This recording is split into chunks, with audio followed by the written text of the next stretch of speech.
अनेक दिवस किंवा आता गेले 4 वर्ष आम्ही पाहतोय, जे जवळचे लोक आहेत ज्यांना सगळं काही मिळतं, हेच स्वतःच्या स्वार्थासाठी जे निघून जातात, हे आम्ही आता पाहत आलेलो. याच्यात काही नवीन नाही, धक्का बसल्यासारखं काही नाही. तसं पाहिलं तर वरळी असेल, पूर्ण शिवडी वगैरे हा पूर्ण पट्टा हा बालेकिल्ला होता आणि अजूनही आहे.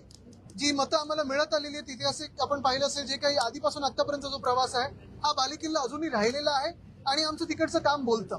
म्हणून कोणी येण्यानी कोणी जाण्यानी धक्का काही बसत नाही.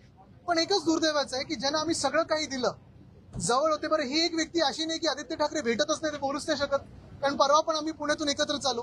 हे सगळं जरी खरं असलं तरी प्रश्न हाच येतो की अजून काय पाहिजे तुम्हाला, अजून किती ओरबडणार. म्हणजे स्वतः आमदार आहेत, जी प्रभाग समिती तिथे मी त्यांच्याच मुलीला एनजीओच्या जे काही कोटा असतो त्याच्यातून प्रभाग समिती दिलेली आहे. भावाला मी बीएससीची समिती दिलेली आहे. भारतीय कामगार सेनेत पद आहे, शिवसेनेत उपनेता पद आहे. एवढं सगळं होऊन देखील बीएससी तर आहेच, बीएससीचे युनियनचे अध्यक्ष आहेत. मग अजून तुम्हाला काय पाहिजे हा एक प्रश्न पडतोच. म्हणजे आम्ही काही कमी दिलं का? तसं नाहीये. जे काही इतर बोंबलत असतात की भेटत नव्हतं, तसंही होतं का? तर रोज तुमचे माझ्यासोबत फोटो आहेत, रोज येता जाताना भेटता. मग अजून काय करायचं तुमच्यासाठी? रोज काय तुमच्या आरत्या करायच्या का? हाच एक प्रश्न पडतो. पण कोणी येण्याने कोणी जाण्याने काही फरक पडत नाही. जो बालेकिल्ला आहे तो तसाच राहतो.